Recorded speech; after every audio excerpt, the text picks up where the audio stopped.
Rádio Rio de Janeiro, a emissora da fraternidade, passa a apresentar Luz na Penumbra, programa que leva ao seu coração a mensagem da doutrina espírita.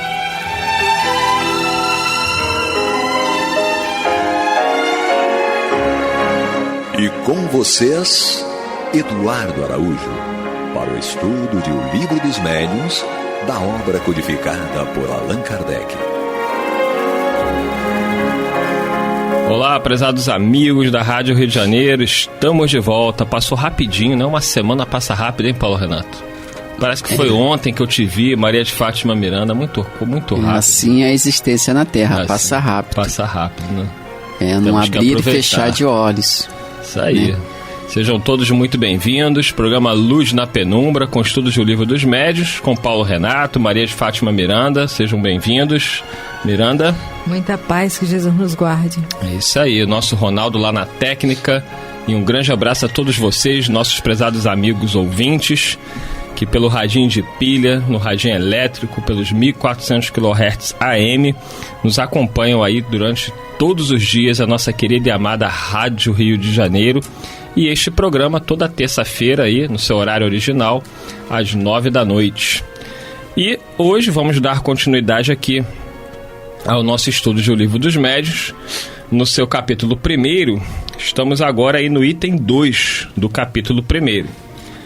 Kardec dando sequência ao tópico A Espíritos. Então vamos nós.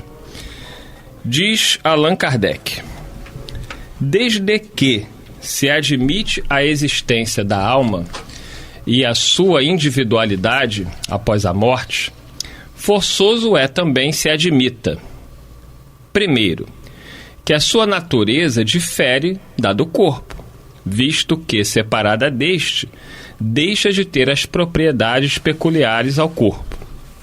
Segundo, que goza da consciência de si mesma, pois que é passível de alegria ou de sofrimento, sem o que seria um ser inerte, caso em que possuí-la de nada nos valeria.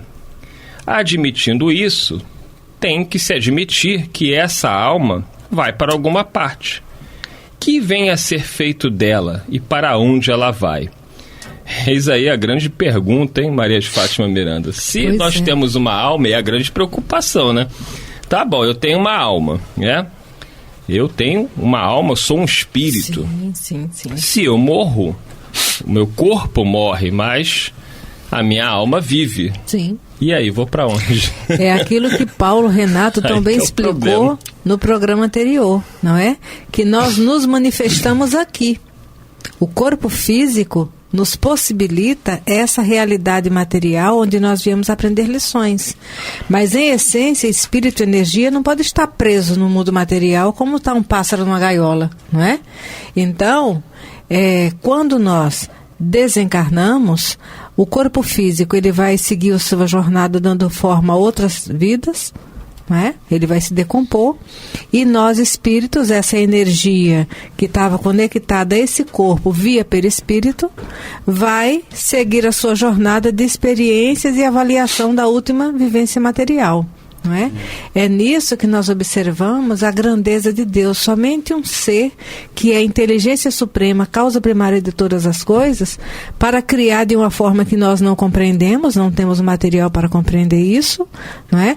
Mas nos dá, tão logo a inteligência vai se expandindo, vai ampliando-se, nos dá a oportunidade de acessar informações como essas. Aí nós observamos.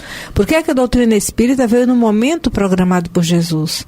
Não veio anteriormente, porque trazia um bojo de informações que precisava de uma preparação anterior para que nós dessemos bom uso a ela, né? Então, por muito tempo, nós compreendíamos os fantasmas.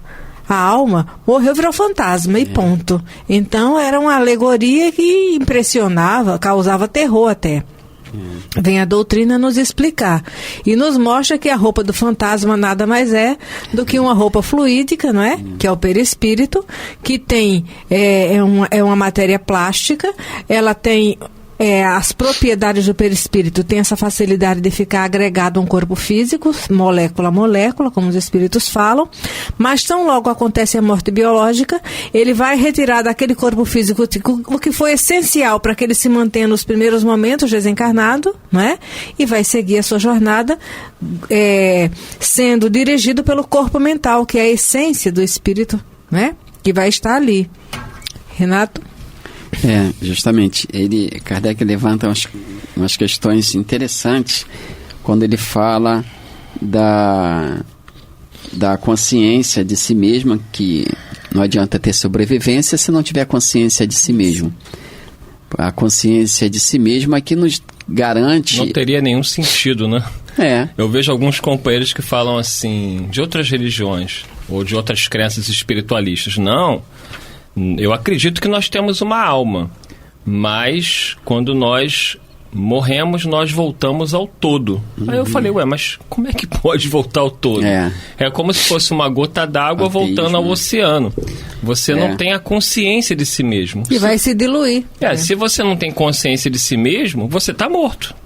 É como que se não existisse.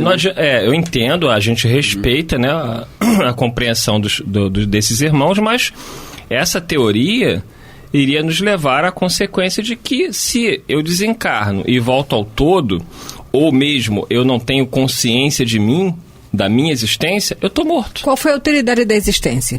Basta que a lógica nos faça raciocinar isso.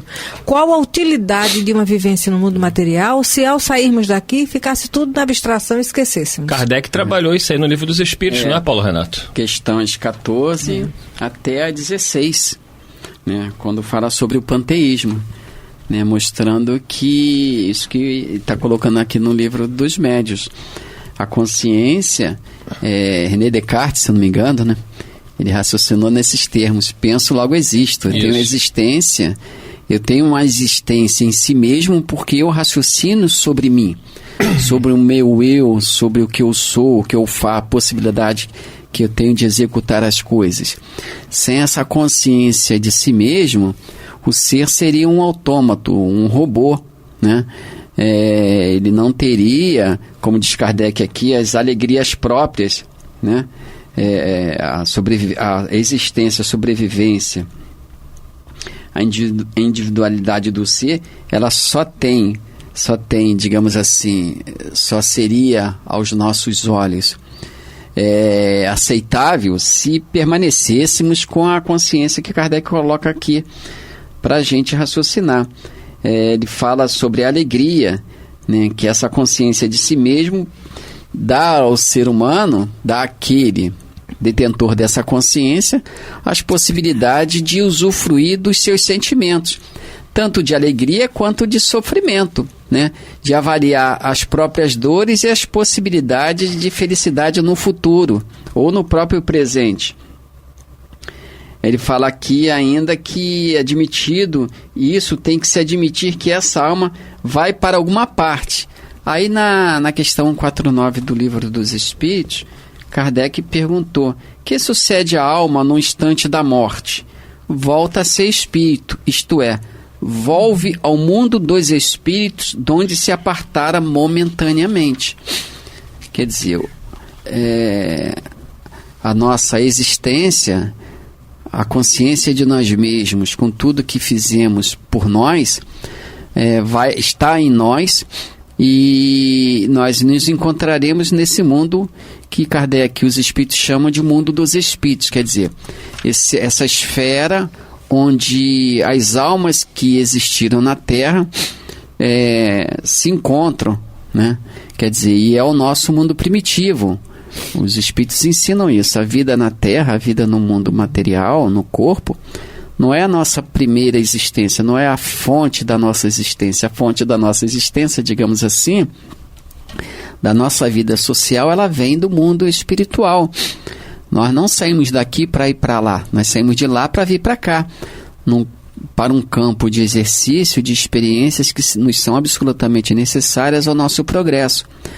Como a pessoa que se candidata a determinados exercícios de cultura, de aprendizado em universidades, às vezes fora do seu estado, fora do seu país, fica lá por um tempo adquirindo determinadas experiências, foi para lá para se instruir, para instruir a sua inteligência. O intercâmbio, né?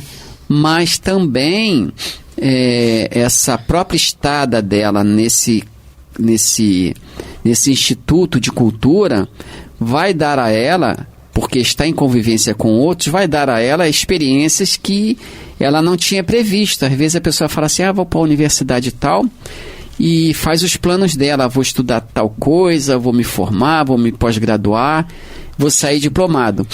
Mas a pessoa não conta com as experiências da convivência em si mesmo. São os problemas que vão surgindo da convivência, né? Da convivência em sala de aula, convivência com o professor. Isso tudo vai se transformando em material de progresso também. Né? A pessoa foi para lá pensando em estudar, adquirir o diploma. Mas a convivência deu a ela experiências que ela nem sonhava e que ela não havia planejado, né? Então, nós somos do mundo espiritual, em realidade. O desencarne nos projetará de novo nessa esfera espiritual, esse campo invisível aos nossos olhos no momento. Mas a experiência física realmente é absolutamente necessária. Nós reencarnamos com um programa definido de aprendizado, em que devemos nos diplomar. Contamos com ele, num maior ou menor esforço conseguimos alguma aquisição, mas também nesse meio aí cultural está os aprendizados anexos, né?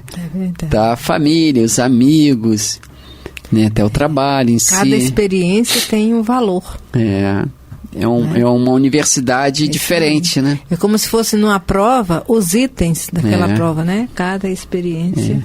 Na verdade, cada pessoa que convive conosco, que se aproxima de nós, nesse campo aí de entendimento, uma universidade diferente, uma faculdade diferente. Nós estamos dentro de uma universidade que agrega faculdades, nós estamos dentro dessa universidade e cada pessoa seria uma faculdade, quer dizer, uma especialização diferente, e que nós vamos adquirindo valores sem que houvéssemos planejado isso, né? Então a gente às vezes se esquece disso, né? De que o outro, e nós somos o outro para o outro é o outro para nós e nós somos o outro para o outro, né? Não sei se confundiu, mas nós somos um para o outro, uns para os outros, um tema, como você falou, uma faculdade diferente. Então devemos aprender tanto quanto pudermos uns com os outros, porque são lições absolutamente necessárias. Às vezes a gente fala de evolução, reencarnamos para evoluir, é o que os espíritos falam, mas às vezes a gente fica esperando as grandes provas, os grandes testes, né? E os grandes testes só vão surgir se nós tivermos feito o aprendizado anterior, que é a da convivência, que são os valores que se pode adquirir na convivência com essas faculdades individuais, né? Uma pessoa vai nos ensinar o valor da persistência, da tolerância, outros vão nos ensinar o valor da renúncia, outros vão nos ensinar o tema da confiança em Deus, da confiança em si mesmo, quer dizer... Outro da vigilância. Né? É um mundo de aprendizado que se abre e que às vezes nos deixa um tanto quanto atordoado, né? É tanta lição com que nós não contávamos, a gente só tinha em mente a universidade lá, a faculdade lá adiante, acreditando que só ela poderia nos dar a diplomação que precisamos, mas os benfeitores, quando nos colocaram no corpo, eles tinham outras ideias, né? Quando nos colocam numa família, a gente às vezes pensa, vou lá para aquela família, pensa que vai conviver só com aqueles familiares, né? Ou então vai ficar às expensas da família, não é? Nesse processo evolutivo de acomodação, onde alguém vai estar ali no entorno cuidando. É interessante. Sempre alguém nos acolhendo, suprindo as nossas necessidades. Mas a gente precisa entender, todos nós, que o espírito, nesse sentido aí do aprendizado, ele é solitário, né? Sim, ele tem um potencial que precisa ser desenvolvido e usado, né? Utilizado. Essa pandemia tem nos mostrado muito isso. ela, além de outras coisas, era uma avaliação de valor, que nós, amanhã ou depois, teremos que dar conta, porque quando nós voltamos para o mundo espiritual, nesse momento nós vamos entrando naquilo que o Emmanuel chama de crises, no livro, acho que Sabedoria de Emmanuel, alguma coisa assim. Ele fala, Pensamento e Vida. Ele diz o seguinte, que a gente, no desencarne, a gente vai entrando nesses processos de crise, de perturbação, porque nós vamos voltando os nossos olhos para dentro de nós mesmos, porque as distrações acabaram, né? Chega um momento que os benfeitores, e a morte mostra isso, eles retiram de nós as distrações. E a pandemia tem trazido isso para nós, né? A gente pode até interpretar nesse sentido, forçando talvez a interpretação, mas a pandemia tem feito isso. Ela tem obrigado, constrangido a que a gente se volte para dentro de nós mesmos. Ela retirou, ao menos inicialmente, as nossas distrações, né? As nossas distrações de nós mesmos, das nossas próprias necessidades. Ela nos constrangeu, nos forçou a ficar em companhia de nós mesmos. Companhia de si mesmo, né? E a gente tem verificado o quanto de progresso nós conseguimos atingir. Muitas vezes ficamos decepcionados conosco, porque mesmo dentro da religião verificamos que pouco crescemos, pouco aprendemos. Então esse retorno ao mundo espiritual tem esse momento de trânsito, que eles chamam de perturbação, que é o momento da pessoa com ela mesma, ninguém interfere ali.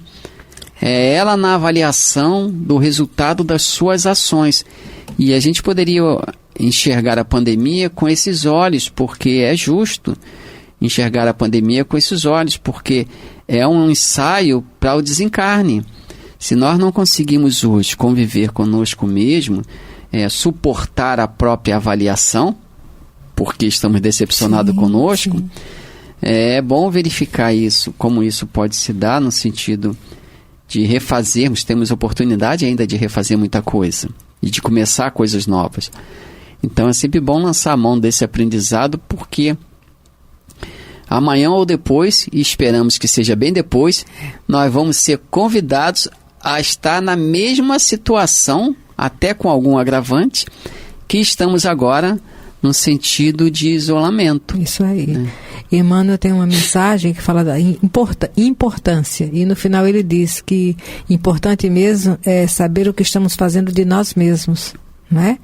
Porque é essa bagagem interior que vai seguir conosco, independente do de fora, o que o outro ofereceu, como esteve ou não, nós vamos ser avaliados como estivemos em nós mesmos. Então para onde vamos depois da morte? Vamos voltar à nossa realidade, né? A realidade espiritual. Voltando para casa.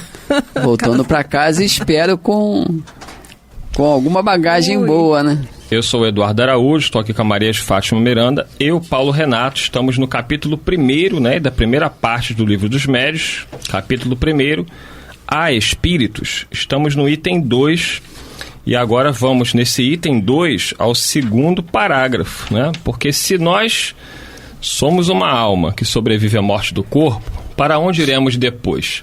Então já conversamos aqui alguma coisa, e Kardec vai falar sobre a crença vulgar, que é compartilhada pela grande maioria aí da população.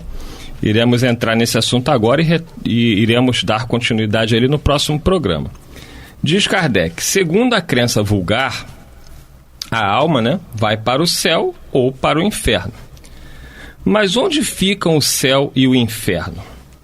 Dizia-se outrora que o céu era em cima e o inferno embaixo. Porém, o que são o alto e o baixo no universo, uma vez que se conhecem a esfericidade da Terra? O movimento dos astros, movimento que faz com que em dado instante está no alto, esteja 12 horas depois embaixo, e o infinito do espaço, através do qual o olhar penetra, indo a distâncias consideráveis. É verdade. A verdade é que porque por lugares inferiores também se designam as profundezas da Terra. Mas que vêm a ser essas profundezas desde que a geologia as esquadrinhou? Que ficaram sendo igualmente as esferas concêntricas chamadas céus de fogo, céus das estrelas, desde que se verificou que a Terra não é o centro dos mundos, que mesmo o nosso Sol não é único, que milhões de sóis brilham no espaço, constituindo cada um o centro de um turbilhão planetário? A que ficou reduzida a importância da Terra mergulhada nessa imensidade? Por que injustificável privilégio este quase imperceptível grão de areia, que não avulta pelo seu volume, nem pela sua posição, nem pelo papel que lhe cabe desempenhar, seria o único planeta povoado de seres racionais? A razão se recusa a admitir semelhante nulidade do infinito, e tudo nos diz que os diferentes mundos são habitados. Ora, se são povoados, também fornecem seus contingentes para o mundo das almas. Porém, ainda uma vez, que terá sido feito dessas almas depois que a astronomia e a geologia destruíram as moradas que se lhe destinavam, e, sobretudo, depois que a teoria tão racional da pluralidade dos mundos e as multiplicou ao infinito? E aí, Maria de Fátima Miranda? Profundo, né? Muito profundo. Aquele é de uma abrangência... Vamos para o céu ou para o inferno, Miranda? Pois é, né? Agora, os Espíritos vêm nos mostrar também, por isso que nós vimos no início do item 2, essa necessidade, a consciência de si mesmo. Porque céu e inferno são estados de consciência. E a casa para onde nós retornamos é a casa mental, em primeiro lugar. Não é? E essa casa mental, de acordo com o que são as nossas experiências, nossos objetivos ideal, vai ser agregada a outras casas mentais, que não é um local geográfico, mas é um campo vibracional onde os espíritos se reúnem por afinidade. Justamente. Ele fala aqui sobre essa questão dos diferentes mundos habitados, né? E nessa questão 55 de O Livro dos Espíritos, Kardec levantou esse ponto. São habitados todos os globos que se movem no espaço? E ele diz sim, e o homem terreno está longe de ser, como supõe, o primeiro em inteligência e em bondade e em perfeição. Entretanto, há homens que se têm por espíritos muito fortes e que imaginam pertencer a esse pequenino globo o privilégio de conter seres racionais. Orgulho e vaidade julgam que só para eles criou Deus o universo. Muita prepotência, né? Então ele vem falando aqui dessa questão da multiplicidade dos mundos, como Kardec coloca aqui, e da habitabilidade. Quer dizer, Deus não teria criado mundos para recriar a sua vista. Então, não teria Seria sentido. Um absurdo, né? E só ele veria tudo, né? Porque a gente está na Terra, a gente praticamente não vê nada, né? A gente enxerga um pouco mais agora com o advento aí do aperfeiçoamento Sim. das lentes, né? Da fotografia, etc. Das sondas, os telescópios, né? A fotografia, né? A arte da fotografia melhorou muito, porque melhorou lentes, etc. Então, quer dizer, Deus teria feito o mundo só para contemplar a sua própria vista, né? Ele seria o grande contemplador da sua própria obra. Então não teria sentido, não é racional. Né? Estamos chegando ao final de mais um programa. Sei que vocês estão falando assim, mas não tem problema, semana que vem voltaremos e vamos dar continuidade a esse tema importante, né? Porque o céu e o inferno é a crença de muitos irmãos nossos que escutam a Rádio Rio de Janeiro. E vamos ver o que a doutrina espírita fala sobre o céu e o inferno. Tem um livro que fala sobre isso, né? O livro Céu e Inferno, de Allan Kardec. Mas semana que vem voltaremos a este tema. Muita paz a todos. Obrigado, Miranda, Paulo Renato, Ronaldo, que está aqui na técnica, e a todos vocês, prezados amigos ouvintes. Muita paz. Você está ouvindo o programa Luz na Penumbra.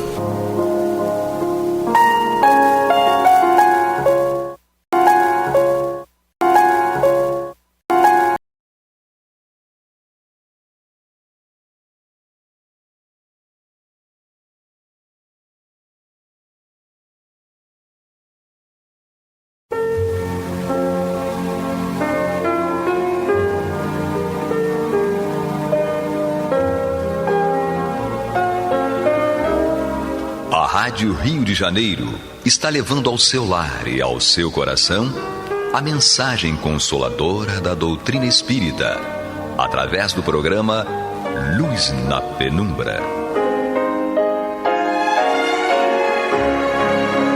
E agora com vocês, Amaury Santos e Astênio Oliveira, para comentar os textos da Revista Espírita de Allan Kardec no período de 1858 a 1868.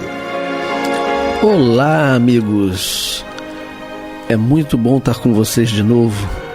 Eu, Amaury Santos e Astênio Evangelista de Oliveira. Estamos aqui para dar continuidade ao nosso estudo das revistas espíritas pares de 1858 a 1868. Com vocês, Astênio.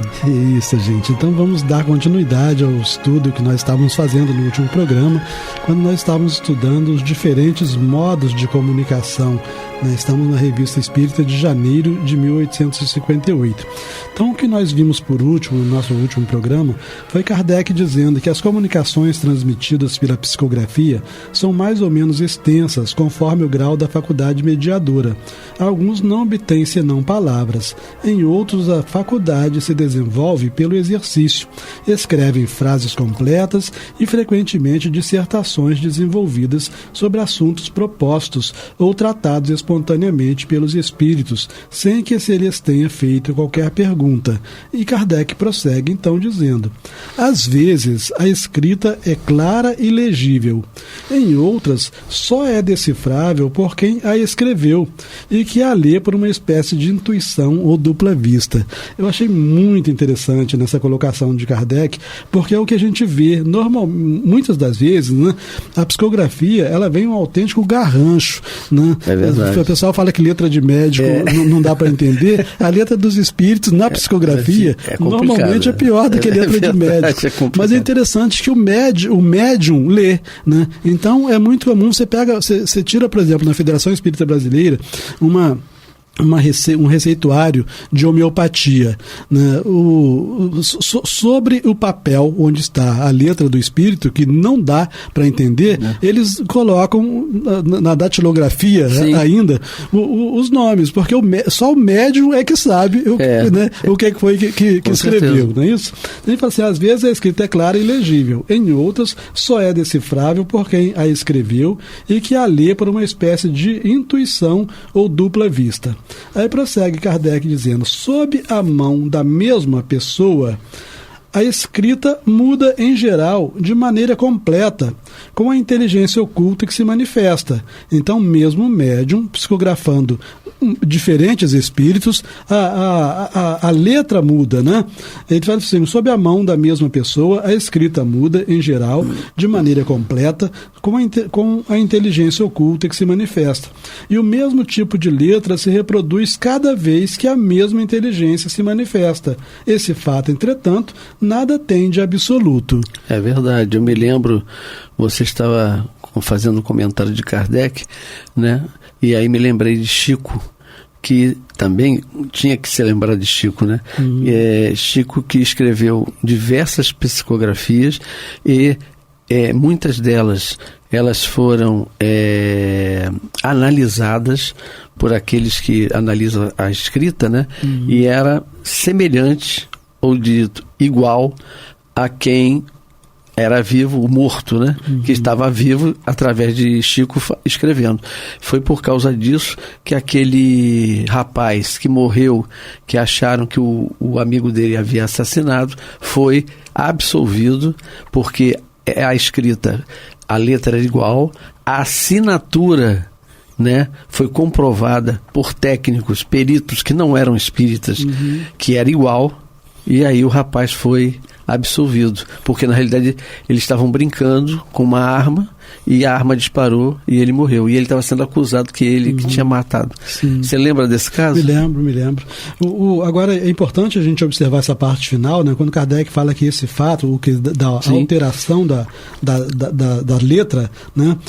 Nada tem de absoluto. Sim. Porque senão a gente vai partir do pressuposto, chegou uma mensagem psicografada que seria do meu pai desencarnado. Deixa eu verificar se a letra aparece. Não necessariamente a letra terá que aparecer. Com certeza. Né? E só também, né, espíritos comprometidos com a doutrina, como é o caso de Chico, né? E que Chico treinou. Isso aí não foi uma coisa, foi hoje eu escrevi. Não. Foi com o tempo que ele desenvolveu isso. Mas a maioria das vezes não é assim, né? Eu mesmo já escrevi várias cartas e não tem nada a ver com a letra, mas sim a sensação que o espírito nos passa, né? A emotividade dele que nos toca, e aí, através disso, você coloca no papel as suas sensibilidades. Sim, você vai sentir uma sensação diferente quando é espírito diferente, daí por diante. Exatamente. Né? Quanto à letra, se o próprio espírito, né, entender que a letra naquele momento é importante, né, como elemento de prova, ele vai tomar cuidado para que a letra se assemelhe à letra que tinha. Perfeito. Né? Mas fora disso, não. Então, prosseguindo, Kardec fala o seguinte: os espíritos transmitem por vezes certas comunicações escritas sem intermediário direto. Então vamos ver isso daqui, sem intermediário direto, ou seja, sem médium, né? Então os espíritos transmitem por vezes certas comunicações escritas sem intermediário direto. Os caracteres, neste caso, são traçados espontaneamente por um poder extra-humano, visível ou invisível. Então aparece lá no papel, aparece lá na parede, né, uma escrita, e não teve mão de médium para poder, né, provocar a fazer aquilo. Como é útil que cada coisa tenha um nome, a fim de nos podermos entender, daremos a esse modo de comunicação escrita o de espiritografia, para distingui-la de psicografia. Perfeito. Tá claro, né? Perfeito. Porque a psicografia, então, tem um médium. Sim. Se existe uma escrita e não tem um médium, Kardec diz, não podemos chamar de psicografia, porque não tem um médium, sim a espiritografia, que o espírito escreveu direto. Bem lógico, né? Isso, para distingui-la de psicografia ou escrita obtida por um médium, né? Que a psicografia é a escrita obtida por um médium. A diferença entre esses dois vocábulos é fácil de apreender. Na psicografia, a alma do médium desempenha necessariamente certo papel, pelo menos como intermediário, ao passo que na espiritografia é o espírito que age diretamente por si mesmo. Perfeito. Precisamos incorporar esses ensinos, né? É verdade. Eu, pelo menos até onde o meu pouco conhecimento tem, já são fenômenos hoje que praticamente a gente não vê mais, porque a coisa se difundiu. Mas existe, acontece, e é um fenômeno direto, em que o próprio espírito se utiliza de algo material para poder deixar uma mensagem. Sim, essa é a chamada escrita direta, né? Escrita direta. Lá o caso dos 10 mandamentos, né, que Moisés recebeu, né? Por Moisés, não foi uma psicografia de Moisés, né? Porque ele não foi intermediário, foi escrita direta. Foi uma espiritografia. Bem lembrado. Não é isso? Então, só reforçando o que está aqui no finalzinho, né, desse parágrafo, Kardec fala assim: na psicografia, a alma do médium desempenha necessariamente certo papel. Isso é muito importante, né? Porque o médium, ele não tem um papel zero na comunicação. Sim. Né? Passa para a mensagem muito do espírito e também bastante do médium. Então não é difícil a gente verificar a diferença da natureza das comunicações, das psicografias de Chico Xavier e das psicografias de Divaldo Pereira Franco, por exemplo. Então um tem um perfil de muita doçura, de muita evangelização, né? O outro tem outro perfil, né, de muita inteligência, né? De muita lucidez, de muita lógica. E ele joga aquilo dentro daquilo que ele interpreta, né? Isso, aquilo que ele está sentindo que o espírito quer. Perfeito. Então, na mensagem psicográfica, como na psicofônica, tem uma grande parte que é do espírito e também uma boa parte que é do médium. Perfeito. Né? Então, na psicografia, a alma do médium desempenha necessariamente certo papel, pelo menos como intermediário, ao passo que na espiritografia é o espírito que age diretamente por si mesmo. Então, prosseguindo, diz Kardec, o terceiro modo de comunicação, então nós estamos vendo que estamos estudando os modos de comunicação, o terceiro modo de comunicação é a palavra. Obviamente que aqui ele está se referindo à palavra falada. A gente vai ver que é a palavra falada. O terceiro, aqui ele está se referindo à psicofonia, tá? Porque quando a gente fala palavra, a gente pensa na palavra escrita também, né? Então, assim, o terceiro modo de comunicação é a palavra. Certas pessoas sofrem nos órgãos vocais a influência de um poder oculto que se faz sentir na mão daqueles que escrevem. Então, o mesmo poder oculto que se faz sentir nas mãos daqueles que escrevem, se faz sentir nas cordas vocais, nos órgãos vocais daquele que fala. Né? Transmitem pela palavra o que outras transmitem pela escrita. Perfeito. Tá certo? Então, se o espírito ele quer se comunicar através da palavra, ele vai agir sobre a mão do médium.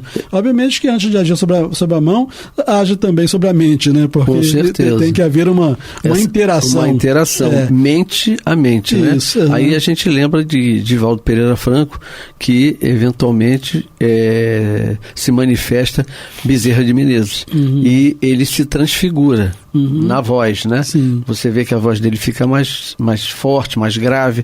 Ele fala como se fosse um idoso, sim, mais do que ele era, né? Hoje ele está com 92 anos, mas naquela época que ele começou o medianato dele, ele quando falava, quando o Bezerra se aproximava para deixar uma mensagem, toda a voz dele se modificou. Então, eu vi também esse fenômeno com essa menina da Boa Nova, que esqueci agora o nome dela, eu gosto muito dela. E aí ela estava ao vivo fazendo gravada as mensagens, mas o programa era ao vivo. E aí ela fazendo um exercício como se fosse yoga, né? Mas um exercício de mentalização, etc. Bezerra se aproximou e através dela falou igualzinho ao Divaldo. E ela é uma mulher jovem, né? Então a voz, as cordas vocais se alteraram, né? Como você muito bem falou, que explicado por Kardec, né? Há um fenômeno aí de alteração, e aí ela ficou com a voz semelhante ao do Divaldo, do Bezerra de Menezes. Perfeito. Bom, então prosseguindo com Kardec, diz ele, as comunicações verbais, como as escritas, ocorrem algumas vezes sem intermediário corpóreo. Então, olha o que Kardec está nos dizendo aqui. Pode haver comunicações verbais sem médiuns. Então, nós ouvirmos a voz direta dos espíritos, está certo? Pode. Então, as comunicações verbais, como as escritas, ocorrem algumas vezes sem intermediário corpóreo.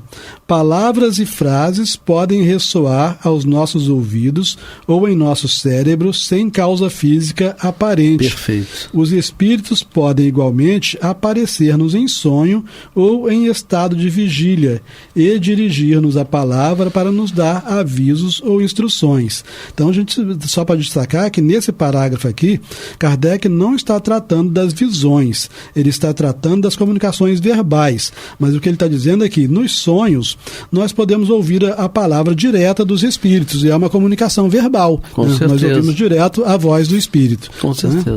Tranquilos? Mais algum comentário sobre esse parágrafo? Eu poderia comentar assim por algumas situações até que eu já vivenciei pessoalmente. E uma delas eu quando estou sintonizado com alguém que está doente, né? Estou fazendo uma prece, e aí às vezes, como eu tenho muita ligação com Bezerra de Menezes, que até mesmo quando eu fico doente eu falo: Bezerra, me ampara, Bezerra, não esquece de mim, seu filho menor, tal. E aí eu estava fazendo uma prece para uma pessoa que já desencarnou, e na época eu falei assim: ele está bem, Bezerra? Porque eu mesmo pergunto, e aí vem no meu pensamento a resposta: está e vai ficar bem, mas ele vai partir. Só que eu estou falando isso aqui agora no microfone, mas em momento nenhum eu falei para aqueles, né, que eram ligados à pessoa, estavam passando por aquele momento de transição. Então, na realidade, a gente também tem que saber, né, a gente filtrar aquilo que a gente... Nem tudo que o médium vê ou ouve, né, ele deve... externar para pessoas que não têm nenhum tipo de vínculo disso. Eu me lembro de Divaldo Pereira Franco comentando um caso em que ele estava com o Chico, chegou uma senhora e falando com ela que ela estava com uma dor no peito muito grande e que aquilo incomodava, que ela não conseguia, e Chico dizendo, isso vai passar, a senhora tem tranquilidade, vamos fazer pressa. Só que o Divaldo via que era um espírito que se acoplou na matéria dela, e ele era um obsessor, e aí ele pressionava exatamente essa área, e aí ele disse assim, será que o Chico não está vendo isso? E eu estou vendo, por que ele não está vendo? Quando essa senhora foi embora, o Divaldo perguntou a ele isso, ele falou assim, não, meu filho, eu estava vendo exatamente o que você estava falando, mas como é que eu vou dizer isso para ela? Então a gente tem que ter cuidado, né, ao externar algo que vai comprometer a outra pessoa. Ao invés de ajudar, você atrapalha. A gente, né, piora. Agora, além do problema físico, passa a ter um problema psicológico também. Você já pensou, também, né, a gente dizer assim pro outro, que não tem noção nenhuma, olha, você tem um obsessor aí do seu lado. O indivíduo entra em pânico. Né? Ele vai desestruturar. Se ele fosse espírito, você também tem. É verdade. Eu acho que você tem mais do que eu. Bom, vamos lá? Vamos lá. Então, Kardec continua, né? Nós estamos tratando dos diferentes modos de comunicação. Ele continua dizendo o seguinte, para seguir o mesmo sistema de nomenclatura que adotamos para as comunicações escritas, deveríamos chamar de psicologia a palavra transmitida pelo médium e de espiritologia a originada diretamente do espírito. Porém, a palavra psicologia já tem uma acepção conhecida e não a podemos distorcer. Designaremos, pois, todas as comunicações verbais sob o nome de espiritologia. Ele está se tratando aqui das comunicações verbais diretas, né? Sob o nome de espiritologia. As primeiras, pelas palavras espiritologia mediata, né, que seria a indireta, né, através do médium, né, e as segundas pelas de espiritologia direta, né. Então ele utilizaria a mesma expressão, espiritologia, sendo que uma seria a mediata, porque não usa médium, e a outra seria a espiritologia direta, tá certo? Você quer comentar ou prossigo a leitura? Está muito claro o que você falou, né? Então vamos lá. Dos diferentes modos de comunicação, a sematologia, então só lembrando que seria a ligagem dos sinais, tá certo? Então, dos diferentes modos de comunicação, a sematologia é o mais incompleto, é muito lento e não se presta senão com dificuldade a desenvolvimento de uma certa extensão. Então, essa comunicação através dos sinais só dá para pequenas comunicações, né? Chamar a atenção para isso.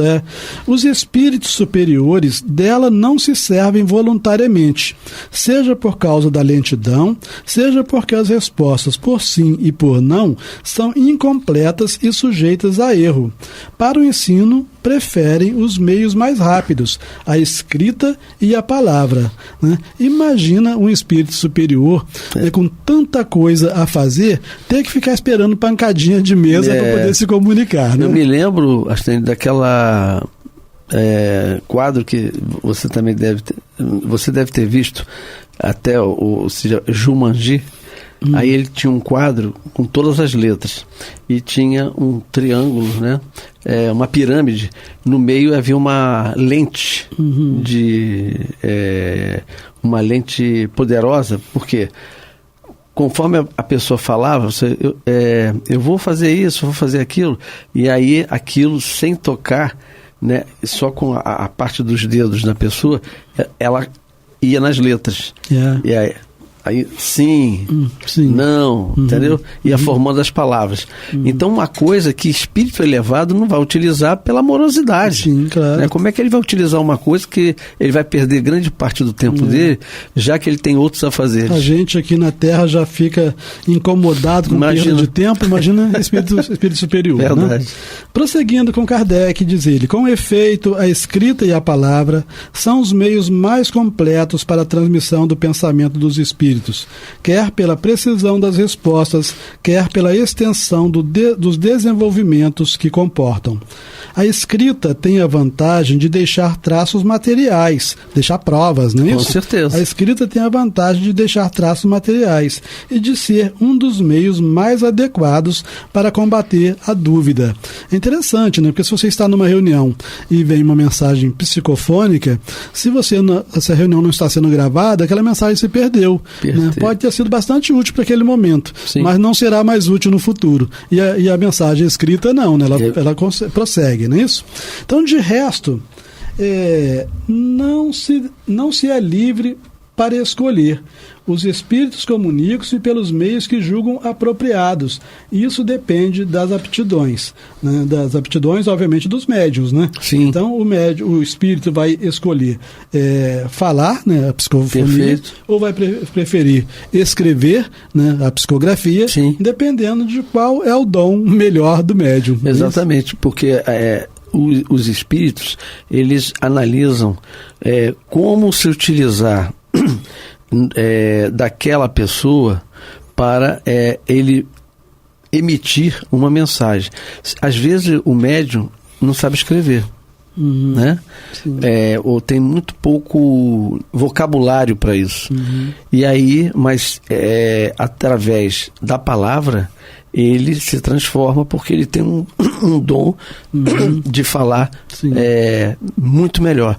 Outros que tem, como o caso do Divaldo, uma cultura vasta, e aí os espíritos elevados se utilizam dele e utiliza dessa característica dele, da psicografia e também da fono. Sim. Os espíritos, eles não criam sabedoria para o médium. Exatamente, né? Você tem que estudar. Isso. Então, para eles fazer as comunicações sábias, eles precisam encontrar médiuns sábios, né? Perfeito. Aí, obviamente, que alguém vai perguntar, mas o Chico Xavier tinha apenas a 4ª série primária. Exatamente. Né? Mas quem vai dizer que Chico Xavier não era um sábio, né? Considerando todas as existências anteriores? Os espíritos fazem uso não apenas do nosso conteúdo da última existência, da existência atual. Aquilo que você vivenciou, né? Isso, né? Eles usam o armazém de experiências, o armazém de conhecimentos que nós temos, né? E a partir dali eles encontram os elementos necessários. Isso está no livro dos médiuns, né? Eles encontram os elementos necessários para formar, né, a comunicação. Né? Se eles não encontram esses elementos no médium, se ele não tem nem dessa existência, nem de existências anteriores conhecimentos, a comunicação é impossível. Exatamente. Né? Eu vou aproveitar que estamos no finalzinho, né? Perguntar a você qual é o tema da nossa próxima aula? Então, na próxima aula nós vamos estudar as respostas dos espíritos a algumas perguntas, né? Então, obviamente que Kardec trouxe até agora, né? Ele trouxe o resultado das suas próprias pesquisas, das suas próprias observações, dos estudos que ele já tinha feito com os espíritos até então. Kardec não inventou absolutamente nada, né? Mas em seguida ele também tinha dúvidas, né? Sim. Então, no que se refere às suas dúvidas, ele resolveu submetê-las aos espíritos, obviamente aos espíritos superiores. Então, ele vai trazer para a gente respostas dos espíritos a algumas perguntas. Que bom, né? A gente tem ainda quase 2 minutos, a gente pode até ver uma dessas perguntas. Pode ser. Né, que Kardec submeteu aos espíritos, né? Então, ele indaga, por exemplo, como os espíritos podem agir sobre a matéria, né? É inteligente, como sempre, né? Como sempre. Ele fala, bom, se os espíritos são espíritos, se os espíritos não são matéria, como é que pode o que não é matéria atuar sobre a matéria? Como pode agir sobre a matéria? Porque a matéria sobre a matéria a gente sabe muito bem como é que funciona. Exatamente. Mas o que não é matéria sobre a matéria, como é que isso acontece? Como isso é possível, né? Então ele fala assim, como os espíritos podem agir sobre a matéria? Isso parece contrário a todas as ideias que fazemos da natureza dos espíritos, né? Nós não vamos dar a resposta dos espíritos agora, nós vamos dar no nosso próximo Com certeza, programa. No nosso próximo programa, não percam, já temos aí, vamos dar a resposta de uma pergunta inteligente, né? E terminamos dando um abraço a todos vocês que estão nos ouvindo, eu, Amaury Santos e Astênio Evangelista de Oliveira.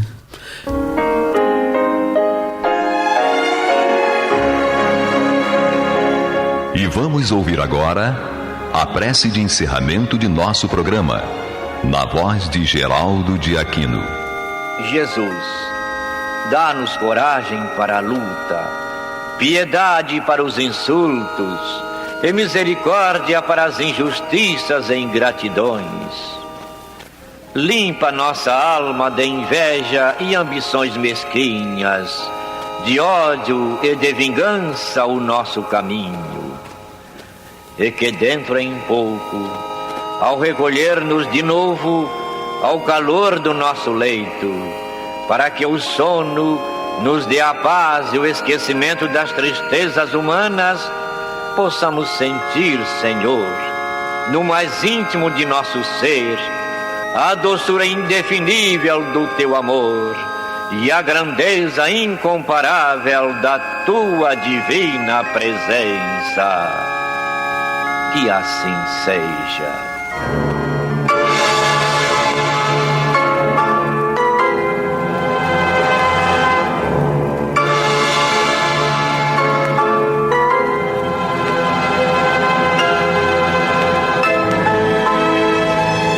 Acabamos de apresentar o programa Luz na Penumbra, que voltará a ser apresentado amanhã às 21 horas nesta emissora.